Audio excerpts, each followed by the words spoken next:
Sasa ukisikia ugomvi wa watu wazima ndio huu. Ngoja nishuhudie mtanange.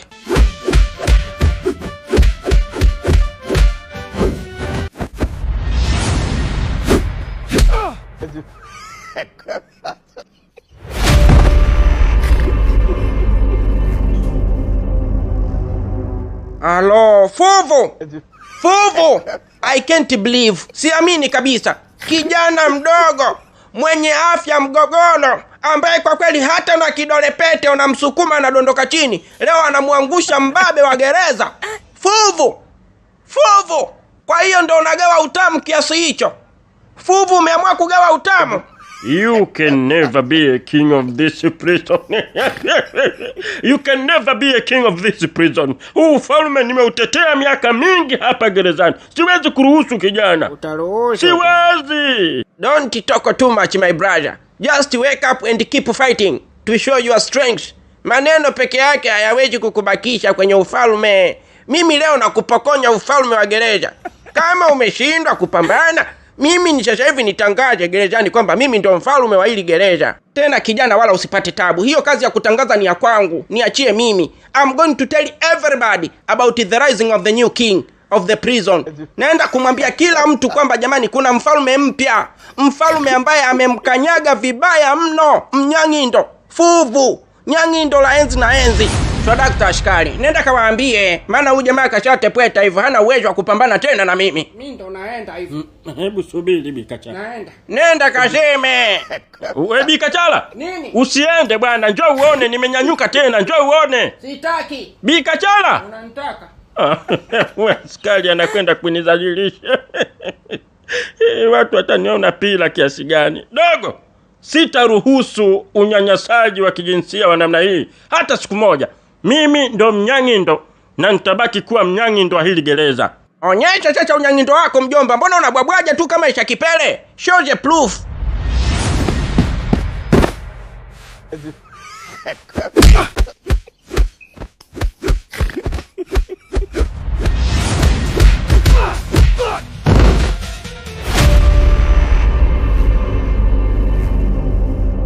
Aise, vipi Bikachala? Mbona unakurupuka kurupa alafu roho juu? Vipi, kulikoni? Kuna shida? Kuna kitu cha ajabu sana kimetokea leo mkuu, nimeshangaa. Hivi unaamini kwamba hapa gerezani kuna mtu anampiga na kumchakaza na kumchezea atakavyo Mnyangindo wa gereza? Mnyangindo yupi wewe? Ina maana Mnyangindo wa gereza humjui mkuu?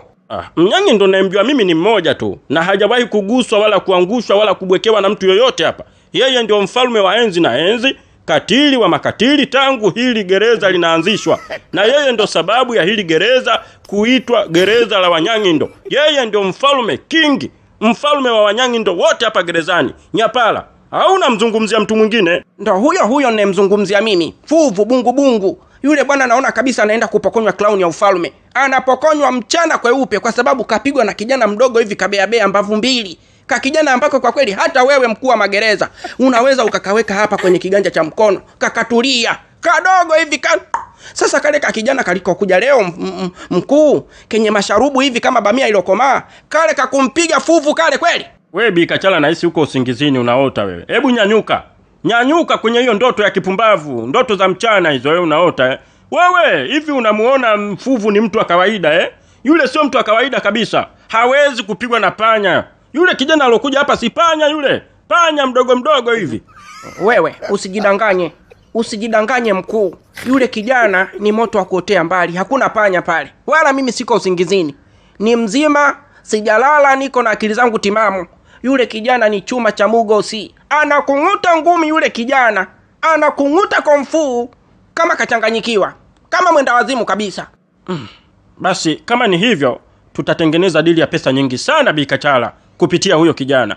Japo sina uhakika na uwezo ambao unausimulia, lakini hebu keti tuzungumze kwanza.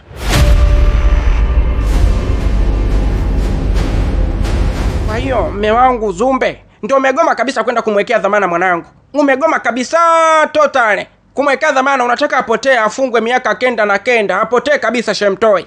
Tatizo kitu ambacho ukifahamu Bimlole, mwanao ni Kulanina. Tena Kulanina la mwisho lilopitiliza. He is very stupid guy. Ni mjinga yule. Kwa sababu gani? Mara ngapi anakamatwa anapelekwa kituo cha polisi? nenda kuweka dhamana, anatoka. Akitoka akirudi tena uraiani anafanya mambo yale yale. Maana unasikia kaiba kuku, kabaka, hivi kapiga watu bila sababu, mambo kibao barabarani. Sometime tumuache basi aende gerezani akae kidogo miaka kadhaa ili mradi ajifunze, akirudi mtaani atakuwa amenyooka. Ama kweli wahenga walikuwa mbele ya muda sana walivyokuwa nasema kwamba uchungu wa mwana ujuae mzazi. Huna uchungu hata kidogo. Huna uchungu hata kidogo mzee Zumbe, unaonekana tu. Si unaona maneno unaozungumza? Yaani unalabwantika kabisa, unaongea msotokole. Eti muache akaekae gerezani ajifunze. Anajifunza gerezani? Wewe unajua kukaa gerezani raha? Unajua kukaa gerezani raha au kwa sababu yule mtoto hujamzaa wewe, sio wa kwako?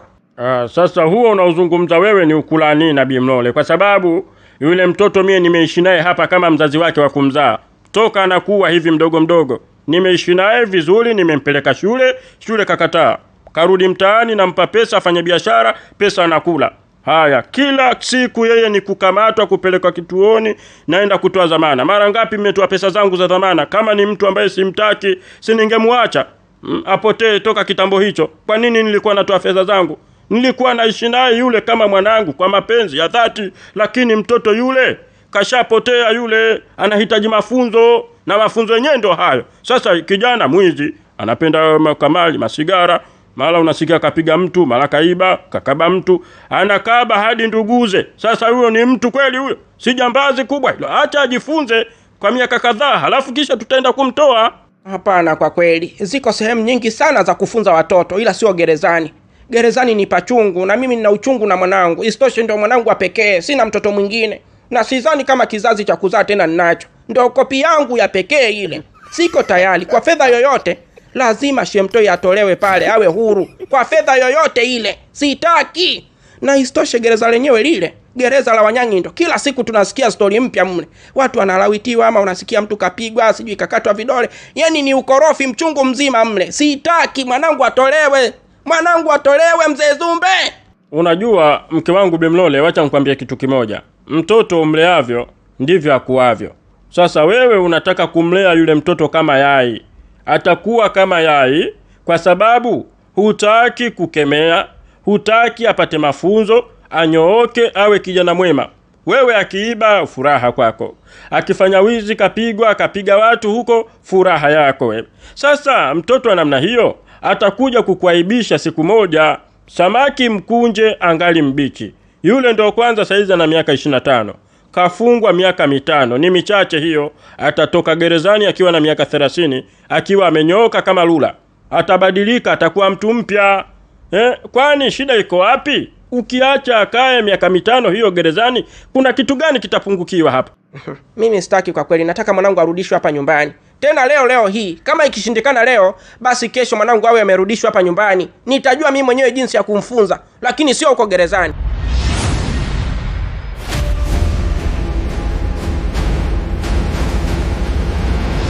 Wewe unakuanga mjinga, unakuanga mwehu wewe. Kwa sababu juu sisi tumekupa sikio, tunakusikiliza, halafu unaleta stories za jaba. Si tunajua una story deadly, kumbe huna lolote. Yaani unatuletea stories za kuwabata. Wacha kuleta stories za kuwabata. Hebu toka. Oya futika. Oya Kitundu, nenda katafute selo nyingine mwanangu, kwa sababu this selo is special for killers. Hapa ni wauaji kwenda mbele. Kama wewe ni mtoto na lenale maandazi na hizo stories zako za kuwabata, nenda katafute selo nyingine mjomba. Toka. Sasa usinifukuze hivyo kombo, na usinifukuze hivyo kama mbwa. Alafu washikaji, kwani issue sikuua? Kuua kama bata. Lakini si nimetoa nafsi za bata, alafu bata wawili. Jo, hatunanga muda wa kupoteza jo. Pita hivi. Tutakunegro. Sepetuka, ondoka Sasa kwa mfano wewe Obure, mimi nikasema siondoki, nyie mtanifanya nini? Halo, dharau hizo ujue.